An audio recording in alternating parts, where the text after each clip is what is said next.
At Christmas, my daughter-in-law smirked, "If it wasn't for pity, no one would have invited you." I just laughed and said nothing. When I got home, I froze all the family accounts they'd been using with my money. But even I couldn't predict how far my daughter-in-law would go for money. If you're watching this, subscribe and let me know where you're watching from. Let me take you back to how this whole mess started.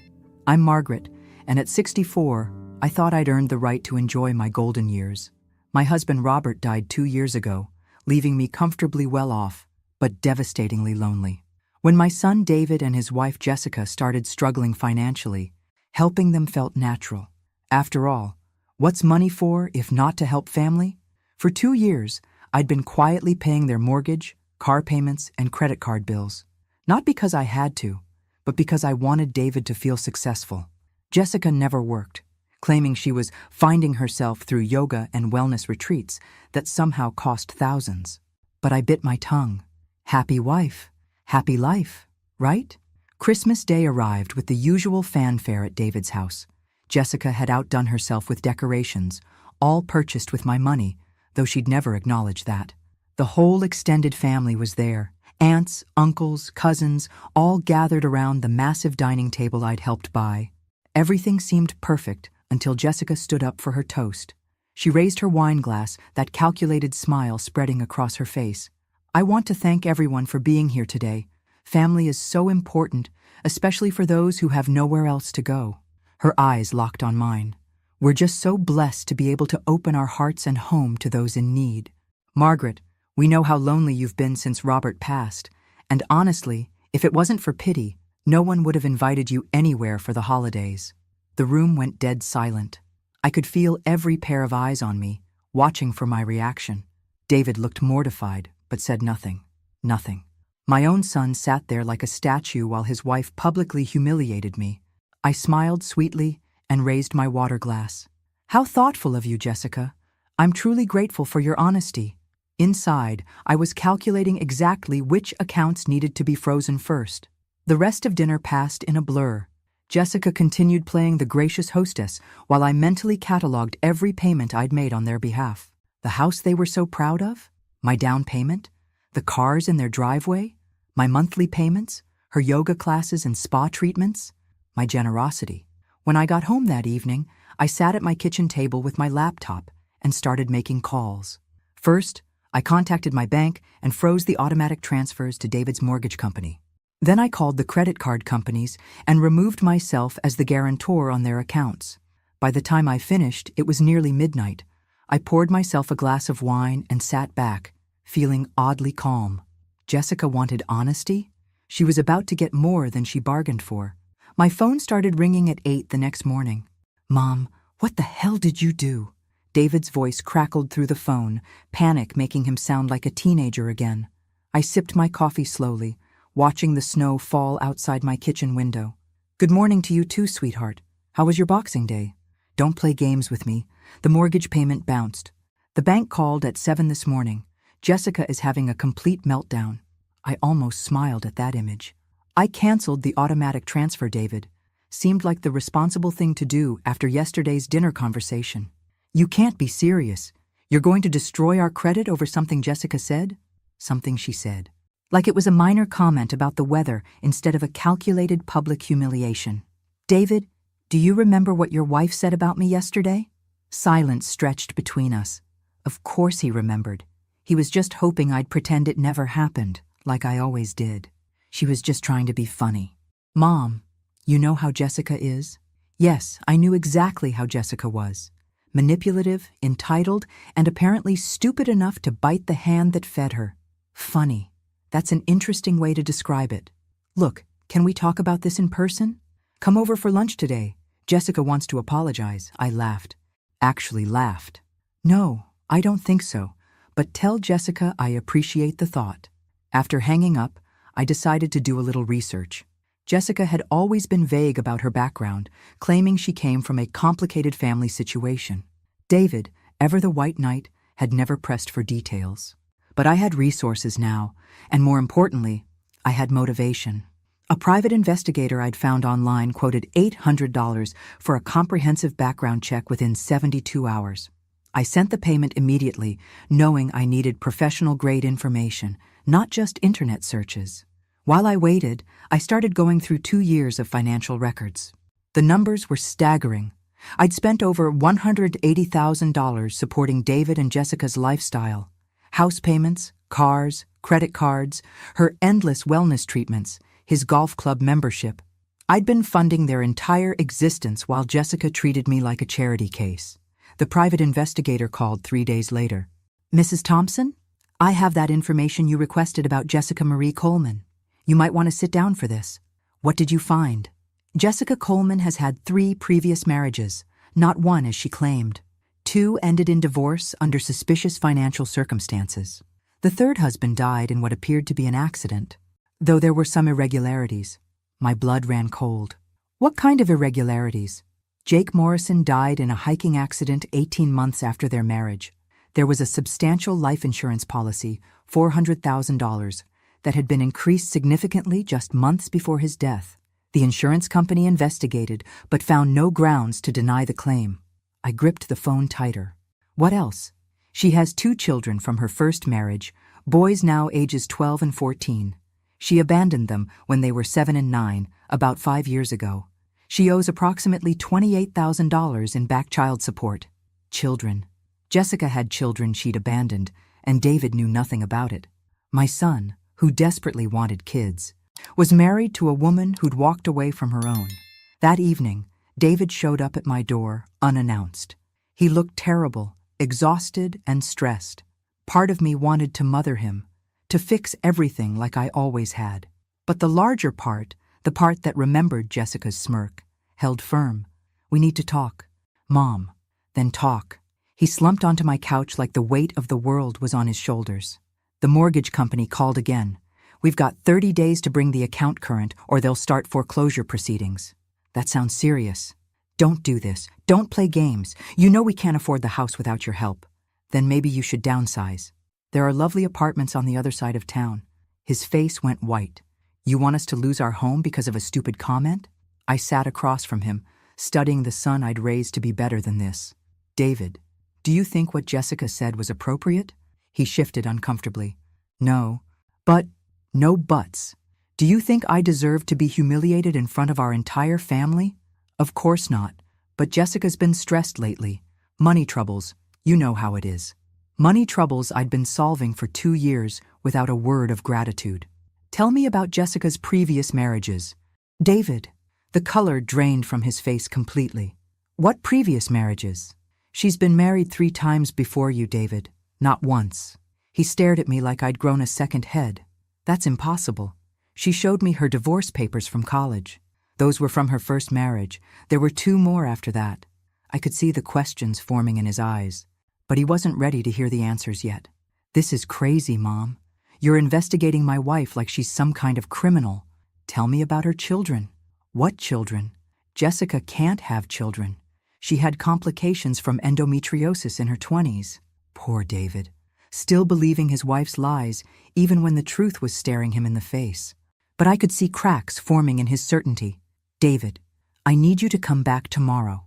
Alone. There are things you need to see." David arrived the next morning, looking like he hadn't slept. I had printed copies of everything the investigator had sent me, organized in neat folders on my dining room table. "What's all this, Mom?" "Documentation of your wife's real history. Have a seat." He remained standing, arms crossed defensively. "I'm not going to participate in whatever this is."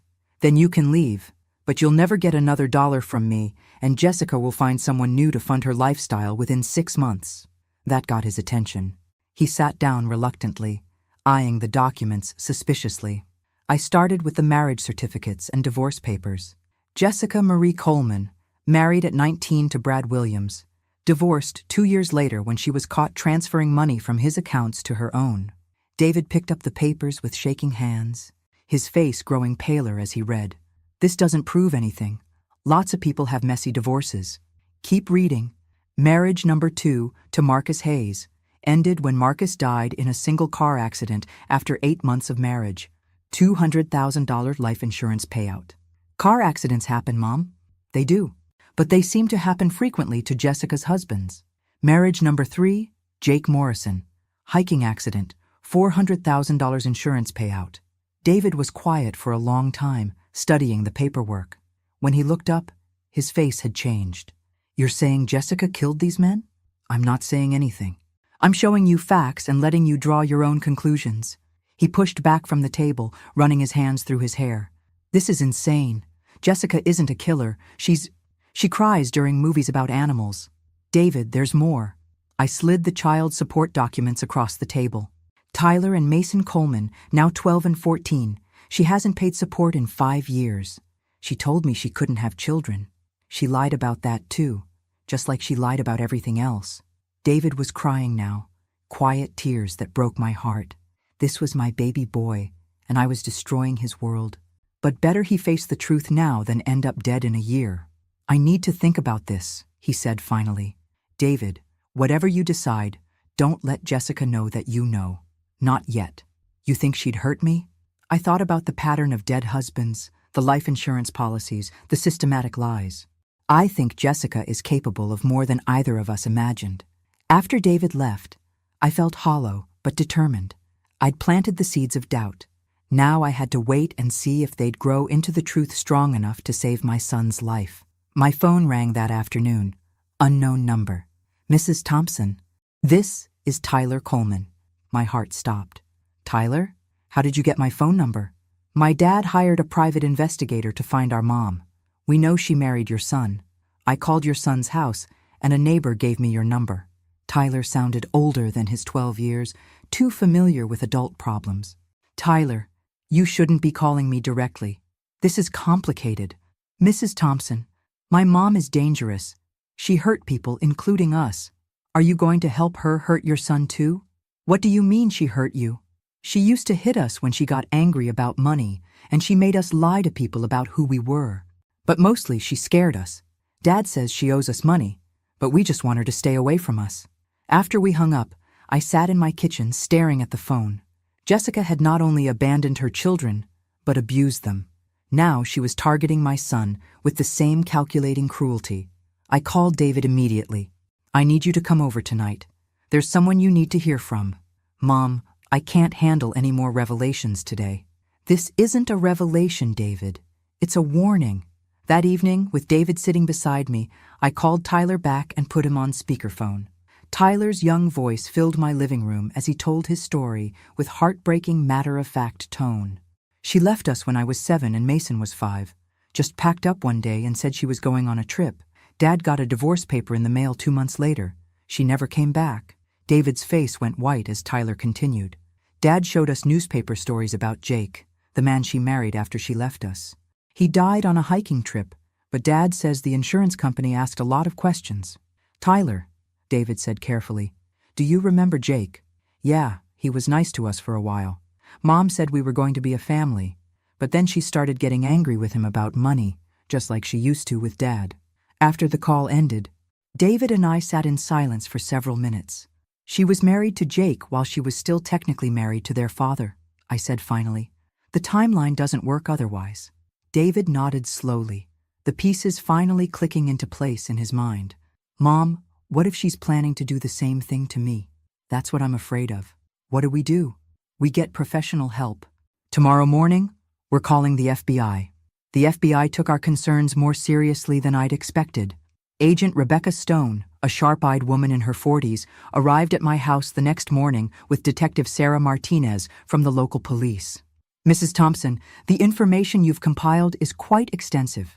Have you shared any of this with Jessica? She doesn't know we've investigated her background, if that's what you're asking. Agent Stone spread the documents across my kitchen table, making notes as she reviewed each one. The pattern here is concerning. 2 suspicious deaths, abandoned children, systematic financial fraud. We're going to need to investigate this thoroughly. Detective Martinez looked at David.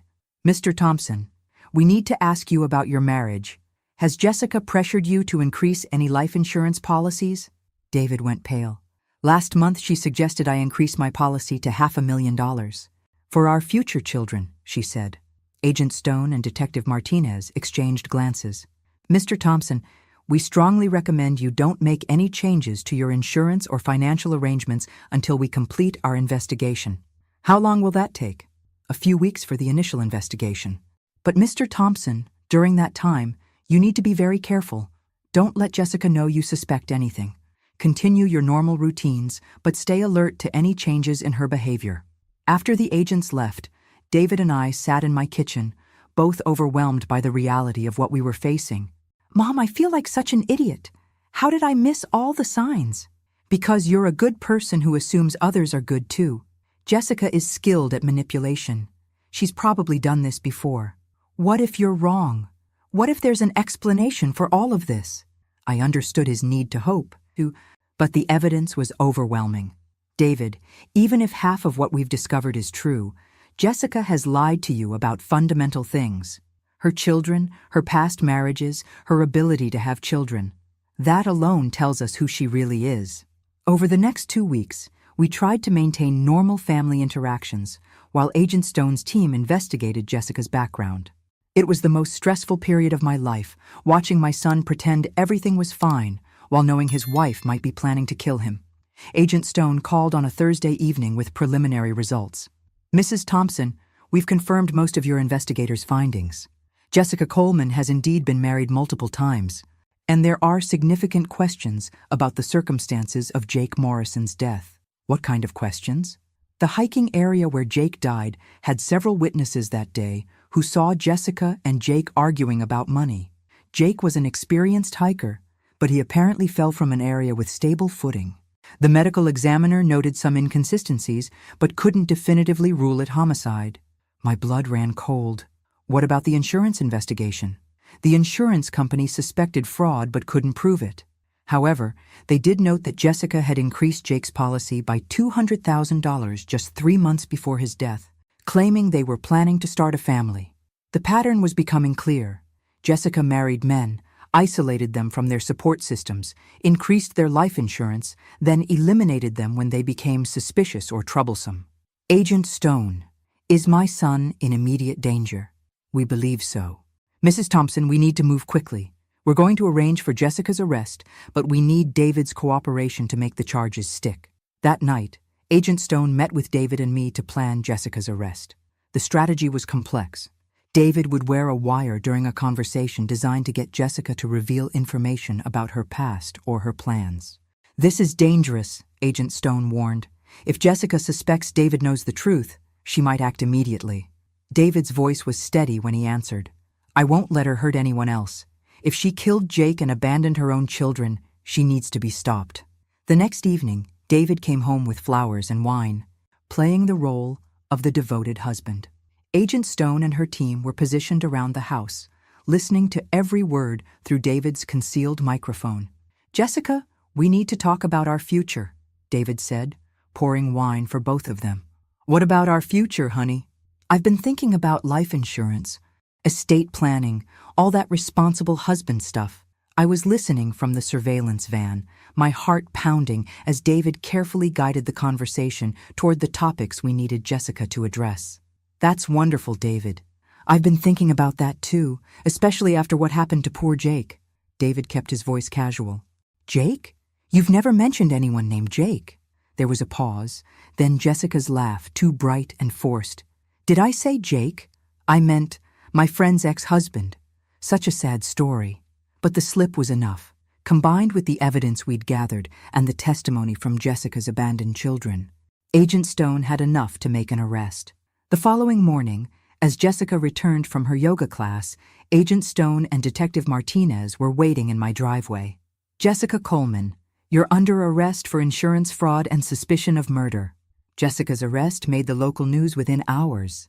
Local woman arrested in multi-state murder investigation ran across the evening broadcast, complete with photos of Jessica being led away in handcuffs. But I knew this was just the beginning. Agent Stone called me that evening with an update. Jessica isn't talking, but her lawyer is already claiming this is all circumstantial evidence. We need more to make the murder charges stick. What about Tyler and Mason? Won't their testimony help? It will, but we need adult witnesses or physical evidence. Kids' memories can be challenged in court, especially traumatic memories from years ago. I felt frustrated, but not defeated. What can we do to help? Keep David safe, and let us do our job. Jessica made bail this afternoon. My blood ran cold. She's out? Her lawyer argued she wasn't a flight risk since she has strong community ties through her marriage to David. The judge set bail at $500,000, and somehow Jessica's legal team managed to post it. That night, David stayed at my house. We were both too nervous to sleep, jumping at every sound outside. Mom, where would Jessica get $500,000 for bail? The same place she got the money for an expensive legal team. She's not working alone. The next morning brought confirmation of my fears. Agent Stone arrived at my door with Detective Martinez and 2 other FBI agents. Mrs. Thompson, we've discovered that Jessica is part of a larger network. The bail money came from an organization that specializes in insurance fraud schemes targeting wealthy older men. How many people are we talking about? We're not sure yet. But we've identified at least 12 suspicious deaths across 6 states, all following the same pattern. Attractive women marry wealthy men, then arrange accidents after increasing life insurance policies. David sank into a chair. So I was just another target. Actually, Mr. Thompson, you were different. Most of their targets are men over 60 who are socially isolated. You're younger and have family who pay attention. That might be why Jessica was taking longer than usual to execute her plan. Detective Martinez added, "We believe Jessica was supposed to eliminate you within the first year of marriage, but your mother's involvement complicated their timeline." I felt a chill, realizing that my financial support had actually protected David by making Jessica overconfident and slower to act.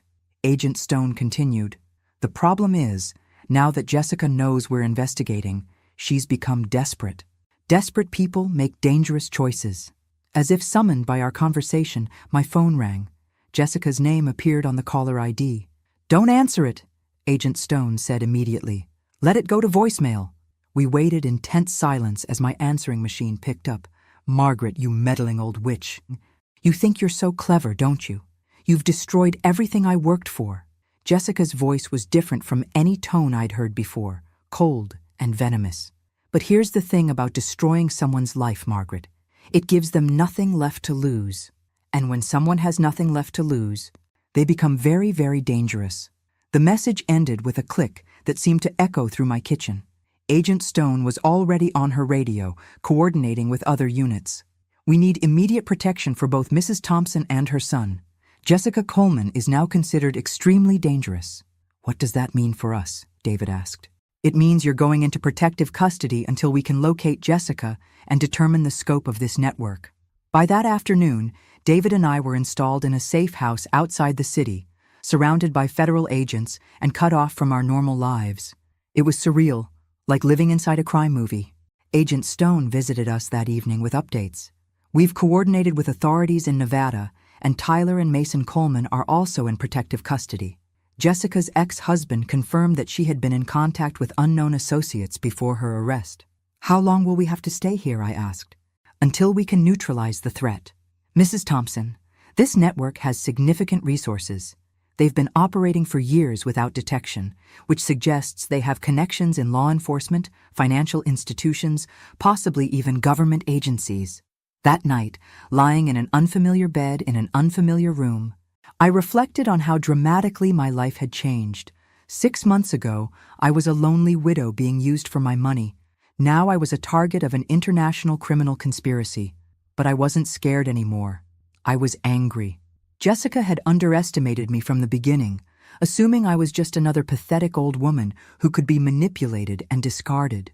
She had no idea that investigating her had awakened something fierce and determined in me. Tomorrow, I decided, I was going to fight back. The opportunity to fight back came sooner than expected. Agent Stone arrived at the safe house the next morning with a proposal that was either brilliant or insane. "Mrs. Thompson, we've intercepted communications suggesting that Jessica is planning to flee the country. But first, she wants to eliminate the witnesses who can testify against her. Meaning us. Meaning you, specifically. David is secondary.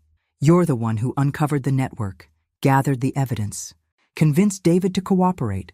In Jessica's mind, you're the primary threat." Agent Stone spread surveillance photos across the safe house table. "We know Jessica is meeting with associates tonight to plan your elimination. We want to use that against her." "How?" "We want you to be visible, predictable. Make Jessica think you've returned to your normal routine. When she moves against you, we'll be ready. David was horrified. Absolutely not. You're not using my mother as bait. But I was intrigued. What kind of protection are we talking about? Full surveillance, undercover agents positioned within a 2-block radius of your house. And you'd be wearing both audio and video recording devices. The moment Jessica or any of her associates approach, we'll have them. And what makes you think Jessica will take the bait? Agent Stone smiled grimly. Because she's arrogant and she's angry. You humiliated her, destroyed her marriage, cost her what was probably a substantial payday.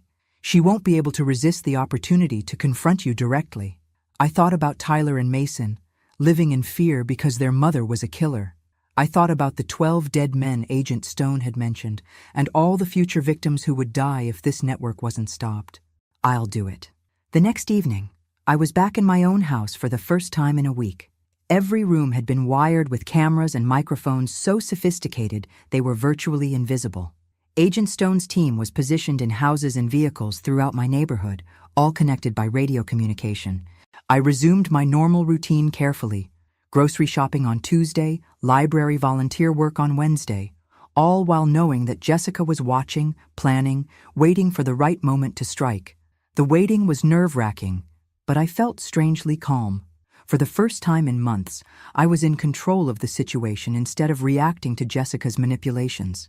On Thursday evening, as I was preparing dinner, my doorbell rang. Through the peephole, I saw a young woman I didn't recognize, wearing what looked like a delivery uniform. "Who is it?" I called out. "Delivery for Margaret Thompson. I need a signature."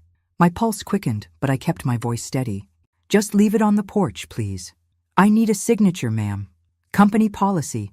I pressed the panic button Agent Stone had given me and heard the reassuring double beep that meant help was on the way. Through my peephole, the woman looked innocent enough, but her eyes were wrong, too calculating for her young face. "One moment, let me get my reading glasses." Instead of getting glasses, I moved to the kitchen window. Agent Stone had told me that if I felt threatened, the surveillance van would be visible from that vantage point. It was there, exactly where it should be. The doorbell rang again. "Mrs. Thompson?" "It's getting dark out here." I grabbed the kitchen knife David had insisted I keep handy and moved toward the back door, following Agent Stone's emergency protocol. The back door was locked, just as I'd left it. No sign of intrusion. But when I returned to the front of the house, Jessica was standing in my living room. "Hello, Margaret." Surprise. She was thinner than I remembered, and her eyes had a wild quality that hadn't been there before. She wore dark clothes and gloves, and her hair was shorter, darker. "Jessica, breaking and entering now?" "Oh, I didn't break anything. I've had a key to this house for months.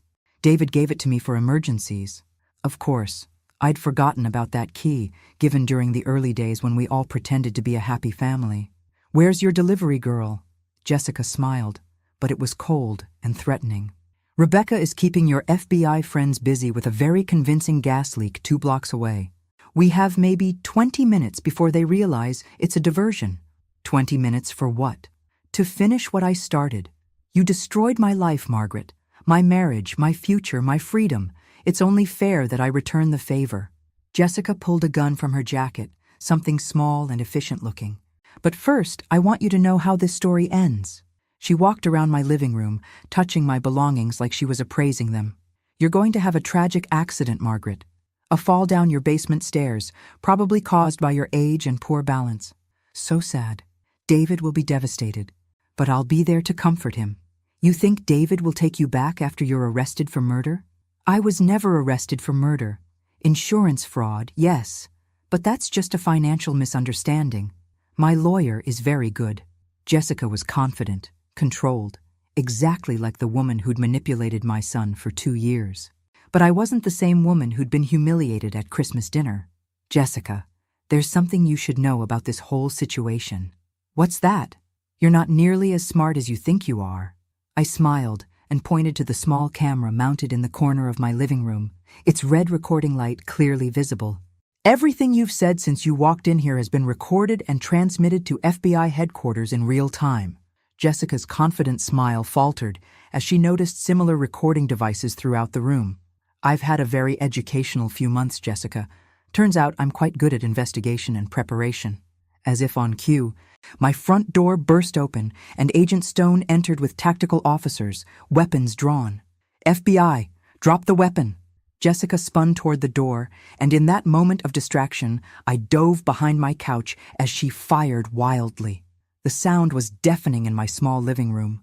When the chaos ended, Jessica was on the floor in handcuffs, and Agent Stone was checking on me. Mrs. Thompson, are you injured? Just my ears from the gunshot. Did we get everything we need? Her full confession, recorded in high definition, plus attempted murder in front of federal witnesses. Jessica Coleman will never see the outside of a prison cell. As they led Jessica away, she turned back to me with pure hatred in her eyes. This isn't over, Margaret. My associates won't forget this. Your associates are about to be very busy with their own arrests, Agent Stone said. We coordinated simultaneous raids based on the intelligence gathered from this operation. The network is finished. That night, finally safe in my own home, I reflected on the incredible journey I'd lived through. It had started with humiliation at a Christmas dinner and ended with me helping to dismantle a criminal conspiracy. Most importantly, I'd discovered that I was far stronger and more capable than I'd ever imagined. Jessica had tried to use me, manipulate me, and ultimately kill me. She'd picked the wrong widow. The Christmas Revenge, chapters 7-11, corrected.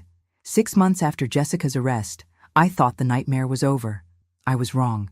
Agent Stone called me on a Tuesday morning, her voice carefully controlled but tense underneath. Mrs. Thompson, Jessica Coleman's appeal was successful. Her conviction was overturned on a technicality. My coffee cup froze halfway to my lips. What kind of technicality? Her new legal team argued that the recording devices in your home were installed without proper warrants. The judge ruled that her confession was inadmissible. I sank into my kitchen chair, overwhelmed by the implications. What does that mean? Jessica was released yesterday morning. We still have the insurance fraud charges, but without her confession about the murders, our case is significantly weakened. She's free? Temporarily.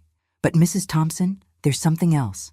We've been monitoring Jessica's communications since her release. She's been in contact with people we believe are part of her network. Agent Stone explained that during Jessica's 6 months in prison, investigators had traced connections to similar operations across the country, but they'd been careful, communicating through lawyers and encrypted messages.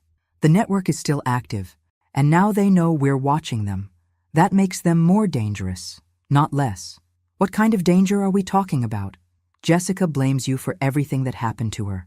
Her marriage, her arrest, the exposure of her network. In her mind, you're responsible for destroying her life. I thought about the hatred in Jessica's eyes as they'd led her away from my house. What precautions should we take? We're recommending that you and David temporarily relocate until we can assess the threat level. By that evening, David and I were back in protective custody, but this time felt different. We weren't waiting for Jessica to make a move. We were hiding from someone who had months to plan her revenge. Agent Stone visited us at the safe house with disturbing updates.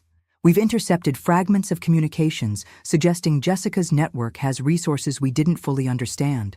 Financial backing, legal connections, possibly corrupt law enforcement contacts. How is that possible? This organization has been operating for over a decade. Mrs. Thompson. They've had time to establish connections and build protection systems. Jessica wasn't just a serial killer. She was part of a sophisticated criminal enterprise. David looked exhausted by the stress. How long do we have to live like this? Until we can build a new case against Jessica or neutralize the network entirely. But 3 days later, Agent Stone arrived with news that changed everything. Jessica has vanished.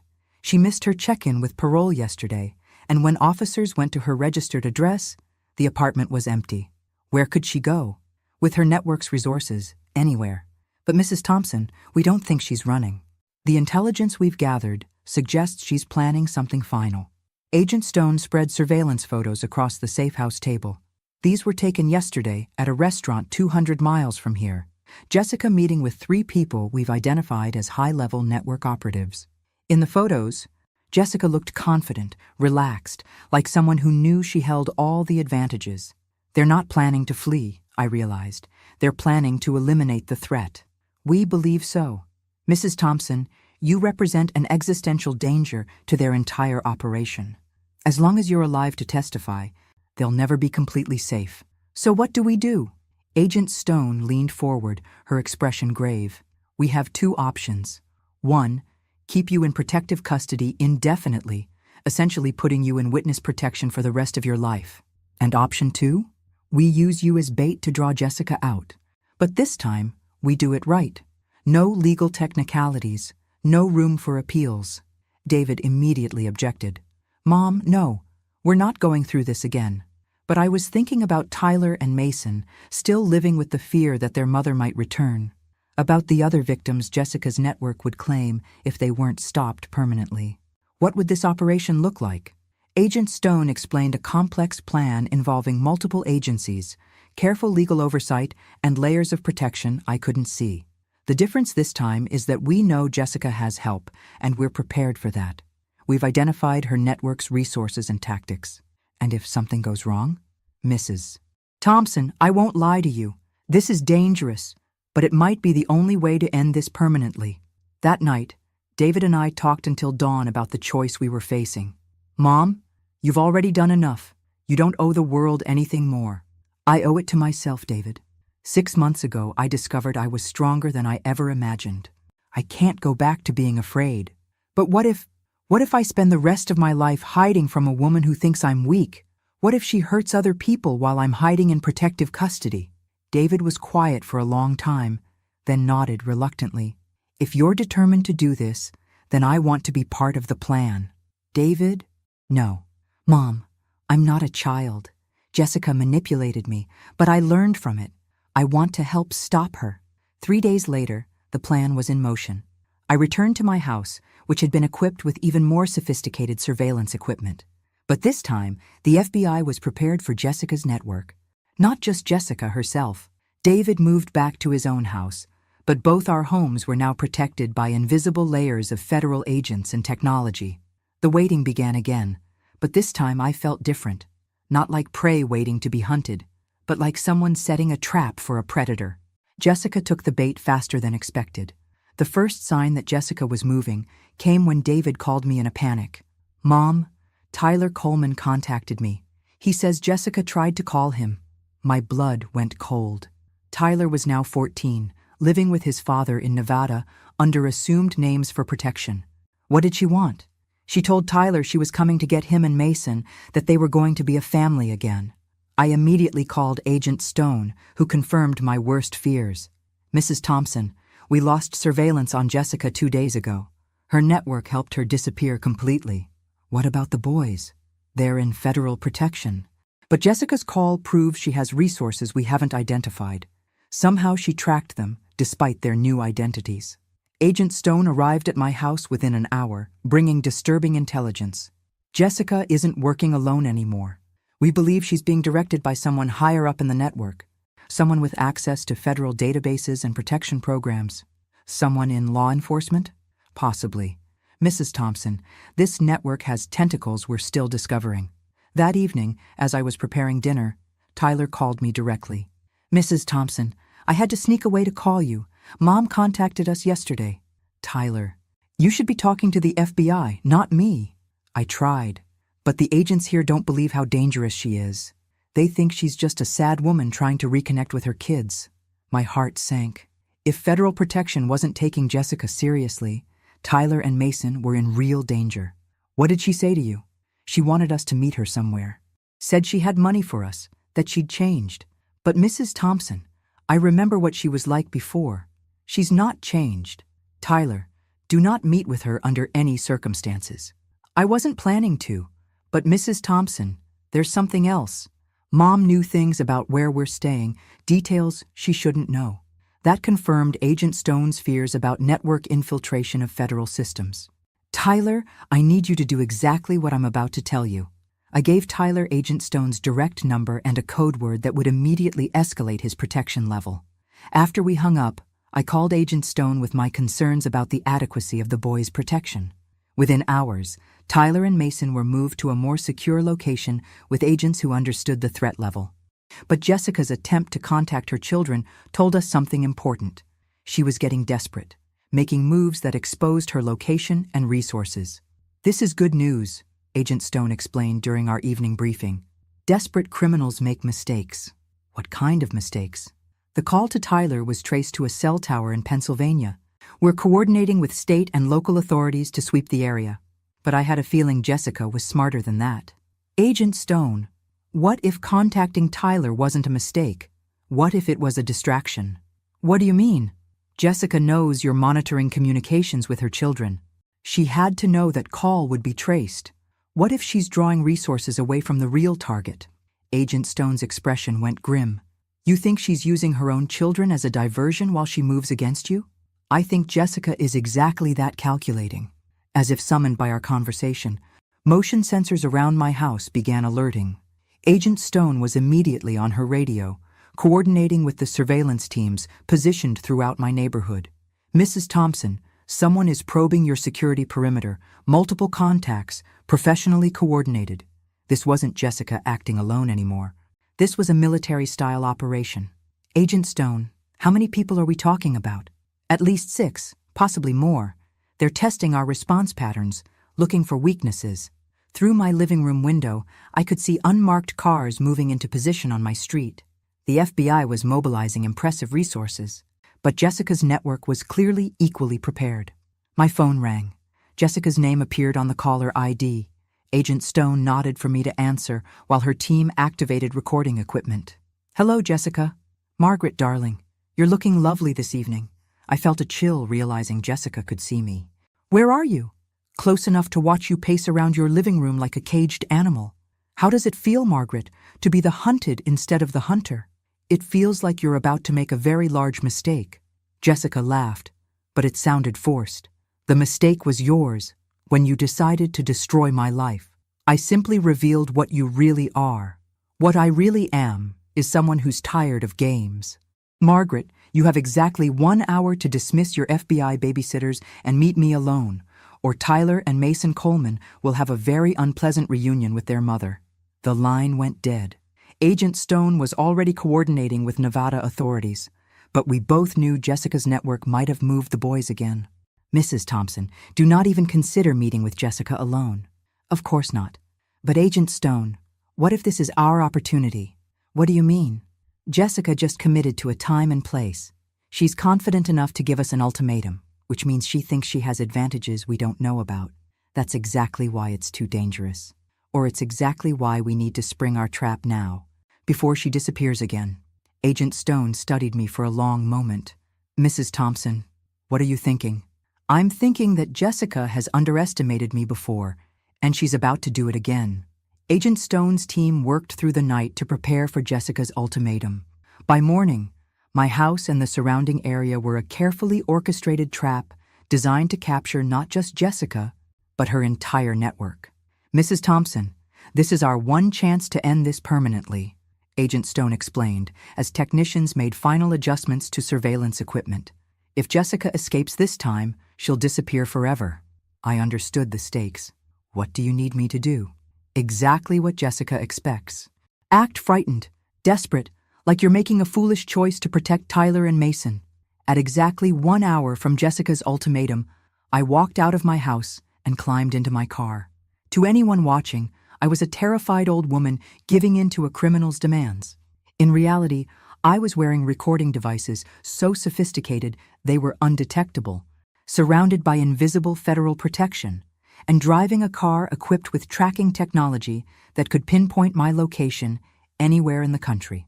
Jessica had chosen the meeting location carefully, a remote park outside the city with multiple escape routes and clear sight lines. Professional criminal thinking. I arrived to find the park apparently deserted, but I knew Jessica was watching from somewhere nearby. My phone rang immediately. Margaret, get out of your car and walk to the gazebo in the center of the park. I followed her instructions, every step monitored by satellite surveillance and recorded by multiple agencies. At the gazebo, I waited alone for several minutes before Jessica emerged from the woods, flanked by 2 men I didn't recognize. Jessica, you look well for someone living as a fugitive. I look like someone who's finally free, Margaret. Free from marriage, free from pretending to be someone I'm not. She was different from the woman who'd manipulated my son. Harder, more confident, like prison had stripped away her last pretense of civility. What do you want from me, Jessica? I want you to understand something.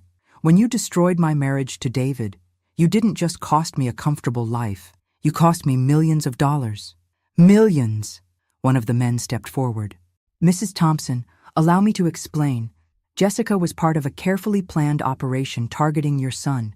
His life insurance, combined with his inheritance from you, would have yielded approximately $2.8 million. I realized these weren't just Jessica's criminal associates. They were business partners who'd invested in her marriage to David. Instead, Jessica continued, your meddling cost our organization a substantial return on investment. That kind of loss requires compensation. What kind of compensation? The second man smiled coldly. Your estate is worth approximately $1.2 million, Mrs. Thompson. We're prepared to accept that as partial payment for our losses. And if I refuse? Jessica's mask finally slipped completely. Then Tyler and Mason Coleman die, followed by your son David, followed by you. But Mrs. Thompson, we'd prefer to handle this as a business transaction. She pulled out papers that looked like legal documents. These transfer ownership of all your assets to a shell company controlled by our organization. Sign them and everyone lives. Refuse and everyone dies. As I pretended to consider their offer, I was actually buying time for Agent Stone's team to position themselves. Through my concealed earpiece, I could hear coordinated movement closing in on our location. Jessica, I have a counteroffer. You're hardly in a position to negotiate, aren't I? I smiled and looked directly at the surveillance camera I knew was positioned in the gazebo's rafters. Everything you've said in the last 10 minutes has been recorded by federal agents. Jessica's eyes widened as she followed my gaze and spotted the hidden camera. Moreover, I continued, Tyler and Mason Coleman are safe in federal custody. Your organization's assets have been frozen by multiple agencies, and you are currently surrounded by armed federal agents. As if on cue, Agent Stone's voice echoed across the park through speakers. This is the FBI. You are surrounded. Lay down your weapons and place your hands on your heads. Jessica's business partners immediately drew guns, but they were vastly outgunned. Within seconds, tactical officers emerged from concealment positions throughout the park. Jessica Coleman, you're under arrest for kidnapping, extortion, and conspiracy to commit murder. As federal agents moved in, Jessica looked at me with something that might have been respect. You cunning old woman. When did you become so dangerous? The moment you underestimated me.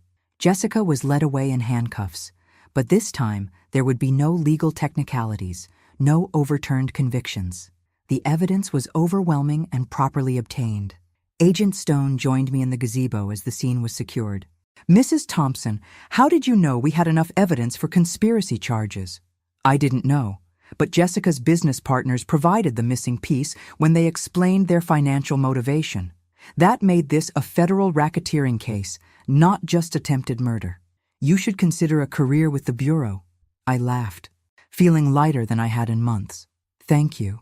But I think I've had enough excitement for several lifetimes. But as the federal agents processed the crime scene, I realized this victory was bigger than just stopping Jessica. We'd dismantled an entire network that had been preying on vulnerable people for years. That evening, Agent Stone called with final updates.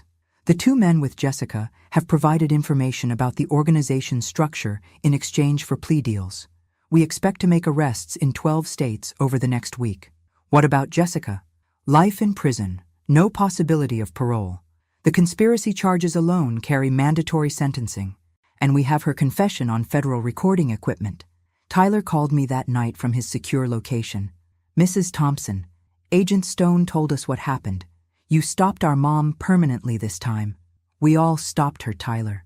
Your courage in calling me, your testimony about her past, all of it was essential.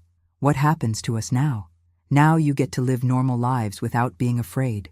You get to choose who you become, without your mother's shadow hanging over you.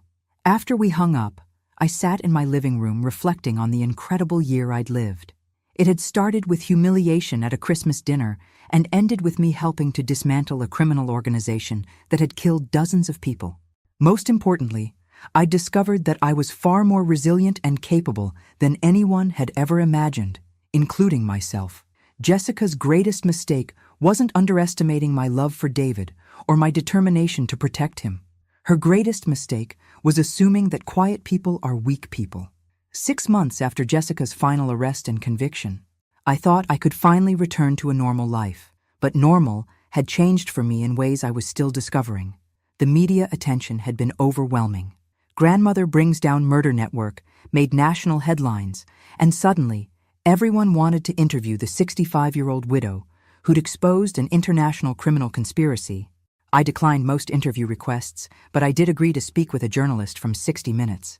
I wanted people to understand that anyone could be targeted by predators like Jessica, and that loneliness and grief made people vulnerable to manipulation. "What would you tell other people who might be in similar situations?" the reporter asked. "Trust your instincts. If something feels wrong about someone's story, investigate. Don't ignore red flags because you want to believe someone cares about you. And most importantly, don't be afraid to ask for help." The interview aired on a Sunday evening, and by Monday morning, my phone was ringing constantly. People from across the country calling to share their own stories of financial exploitation by family members, romantic partners, or supposed friends. Many of the stories were heartbreakingly similar to my own experience. Older people being used for their money, then discarded or threatened when they tried to assert boundaries. Agent Stone called with an unexpected proposition. "Mrs. Thompson, the Bureau would like to consult with you on developing training materials for investigating financial exploitation of seniors. I'm flattered, but I'm not qualified to train federal agents. You're more qualified than you think. You identified patterns and connections that our investigators missed. You developed effective interview techniques with Jessica's children, and you understood criminal psychology well enough to predict Jessica's behavior." The consulting work was fascinating. I helped develop protocols for recognizing organized exploitation networks and techniques for encouraging victims to come forward with information. More personally, the experience had transformed my relationship with David. We'd gone through something traumatic together, and it had created a bond of mutual respect I'd never experienced with my adult son. "Mom, I've been thinking about everything that happened," he said during one of our weekly dinners. "I realized I never really saw you as a complete person before. You were just Mom, someone who was supposed to take care of everyone else. And now? Now I see you as Margaret Thompson, who happens to be my mother, but who also has her own strength, intelligence, and courage." David had started dating again, much more carefully this time. Sarah Martinez, Detective Martinez's sister, was a teacher who'd been through her own difficult divorce and understood the importance of taking relationships slowly. "I'd like you to meet her," David said. "She's nervous about meeting the woman who took down a criminal network. Tell her I'm much more impressed by people who teach children than by people who catch criminals." When I met Sarah the following week, I immediately liked her. She was warm, genuine, and clearly smitten with my son. But more importantly, David was different around her. More himself, more relaxed, like he wasn't trying to prove anything. "David told me about everything you went through," Sarah said, as we prepared dinner together. "You must have been terrified. Parts of it were terrifying, but mostly I was angry. Jessica thought she could use me and my family, then throw us away when we were no longer useful. What made you decide to fight back instead of just accepting it?" I thought about that question seriously. I think I finally understood that being kind doesn't mean being weak, and being generous doesn't mean being stupid. Tyler and Mason came to visit me that autumn. They were 15 and 17 now, both taller and more confident than the scared children I'd first spoken with on the phone. "Mrs. Thompson," Tyler said as we sat in my garden, "we wanted to thank you for stopping our mom before she hurt more people, and for helping us understand that we don't have to be like her," Mason added quietly. "What do you want to be like?" Tyler smiled. "I want to be someone who helps people instead of hurting them, maybe a counselor or social worker." "I want to be a teacher," Mason said, "like David's girlfriend Sarah." It struck me that these boys had taken their mother's criminal legacy and transformed it into motivation for helping others. They were proof that people could choose their own path regardless of where they came from. My phone rang that evening. Agent Stone. "Mrs. Thompson, I have news about the network investigation." "Good news or bad news?" "Both. The good news is that we've made arrests in 47 cases across 15 states and 3 countries. The bad news is that we've identified over 200 victims, many of them already dead. The scope of the criminal enterprise Jessica had been part of was staggering. For over a decade, they'd been systematically targeting and killing vulnerable people for financial gain. Mrs. Thompson, your investigation quite literally saved hundreds of lives. The network was expanding their operations when you exposed them. What happens now? Now we prosecute everyone involved and try to provide closure for the families of victims. That night, I reflected on the strange journey that had brought me to this point. A year ago, I was a lonely widow, being used for my money by my own family. Tonight, I was someone who'd helped bring justice to hundreds of victims and their families. Jessica had tried to destroy me, but instead, she'd helped me discover strength I never knew I possessed. My phone buzzed with a text from David. "Dinner tomorrow? Sarah's cooking." I smiled and typed back, "I'd love that." For the first time in years, I was genuinely excited about tomorrow. 1 year later, I was standing in a federal courtroom watching Jessica Coleman receive her final sentence for the crimes revealed by our investigation. Life in prison without the possibility of parole, plus consecutive sentences for each count of murder, fraud, and racketeering. As the judge dismissed court, Jessica turned to look at me one final time. But instead of the hatred I'd seen before, I saw something unexpected. Defeat. Not just legal defeat, but the complete collapse of someone who'd built their entire identity on manipulating and controlling others. "Mrs. Thompson?" Tyler's voice broke through my thoughts. He was 16 now, taller than me, and planning to start college next year on a full academic scholarship. "How are you feeling, sweetheart?" "Relieved and proud. We stopped her from hurting anyone else." Yes, we had. But more than that, we'd all become stronger people in the process. After leaving the courthouse, I drove to the cemetery where Robert was buried. I hadn't visited since before my ordeal with Jessica began, when I was still the lonely widow who let people use her for money. "Hello, darling," I said, settling on the familiar bench beside his headstone. "I wanted to tell you about my year." I told him everything. About Jessica's manipulations, the investigation, the danger, the FBI operation. About discovering courage I never knew I possessed and protecting our son when it mattered most. "I think you would have been proud of me. I finally learned to stand up for myself." The wind rustled through the oak trees, and I felt a peace I hadn't experienced in years. Robert's death had devastated me, left me vulnerable to people who would exploit my grief. But it had also freed me to discover who I really was underneath all those years of being someone's wife and mother. My phone rang. David. "Mom, are you at the cemetery?" "Just finishing up." "Why? Could you come to my house? Sarah and I have something important to tell you." I found them both in the living room, looking nervous and excited. David was holding Sarah's hand, and I immediately suspected what their news might be. "Mom, Sarah and I are engaged." My heart soared. After everything David had been through with Jessica, seeing him find genuine love with someone worthy of him felt like a miracle. "Sarah, welcome to the family. Officially this time," she hugged me tight. "Margaret, I promise I'm nothing like Jessica. Sweetheart, you're everything Jessica pretended to be. Kind, genuine, loyal, and most importantly, you love my son for who he is, not what he can provide." "Actually, Mom, there's more news," David said, grinning broadly. "More?" Sarah placed her hand on her still flat stomach. "We're having a baby." I stared at them in amazement. After years of Jessica's lies about being unable to have children, David was going to be a father with someone who truly loved him. "When?" "Spring," Sarah said. "We wanted you to be the first to know." That evening, the three of us sat on David's porch talking about the future. Wedding plans, baby preparations, how different life would be with genuine happiness instead of manufactured drama. "Mom, I have a confession," David said, as Sarah dozed against his shoulder. "When you first started investigating Jessica, I was angry with you. I thought you were just jealous and meddling." "I remember. But you saved my life. If you hadn't exposed her when you did, I'd probably be dead by now.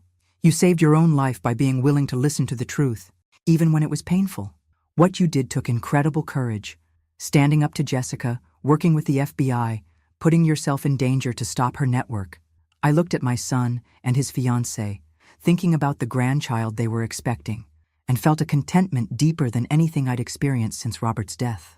David, for most of my adult life, I measured my worth by how much other people needed me. I thought being useful was the same as being loved. And now? Now I know the difference. Jessica needed my money, but she never valued me as a person. You and Sarah don't need my money, but you value me for who I am.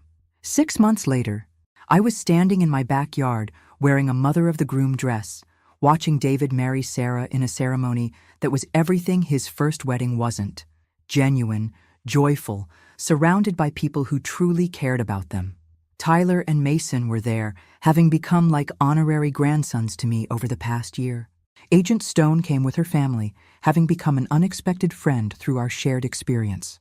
As David and Sarah exchanged vows they'd written themselves, I thought about Jessica, spending her first months in maximum security prison. She'd wanted to destroy me, to use me up and throw me away. Instead, she'd helped me discover that I was far more resilient and formidable than anyone had ever imagined, including myself. The reception was held in the community center where I'd started volunteering again, this time helping other seniors who'd been financially exploited by family members or romantic partners. My experience with Jessica had taught me to recognize the warning signs and provide support for people going through similar situations. Mrs. Thompson, Tyler said during the reception, now almost 17 and preparing for his senior year of high school, I wanted to thank you again for everything you did. Tyler, you were incredibly brave, calling me, providing evidence, testifying against your own mother. That took more courage than anything I did. I learned something important from you, he said seriously. I learned that good people can fight back and win. And I learned from you that courage comes in all sizes. Later that evening, after the celebration wound down and everyone had gone home, David and Sarah sat with me on my porch. Mom, we've been talking, David said. When the baby comes, we want them to know their grandmother as the woman who saved their father's life. David, that's not... Mom, it's exactly what happened. Jessica was planning to kill me for insurance money, and you stopped her. Our child will grow up knowing they have a grandmother who's a genuine hero. As I drifted off to sleep that night, I reflected on the incredible transformation I'd experienced. Jessica had tried to reduce me to a convenient source of money, then eliminate me when I became inconvenient. But she'd picked the wrong widow. She'd confused kindness for weakness, generosity for stupidity, and patience for cowardice. Jessica had built her criminal career on exploiting people like me, older, lonely, eager to help. Her greatest mistake was assuming that because I'd been quiet for 64 years, I was powerless. Instead, those 64 years had taught me things Jessica never learned. Real love versus manipulation. Genuine relationships versus transactional ones. The difference between being used and being valued. Tomorrow, I would wake up in my own house, safe and free, surrounded by people who respected me for who I was. I had a son who finally saw me clearly, a wonderful daughter-in-law who appreciated my strength, and a grandchild on the way who would know me as someone who fought back when it mattered. Jessica Coleman had wanted to destroy me, but instead, she'd helped me find myself. And that, I thought as sleep finally came, was the sweetest revenge of all. Thanks for listening. Don't forget to subscribe and feel free to share your story in the comments. Your voice matters.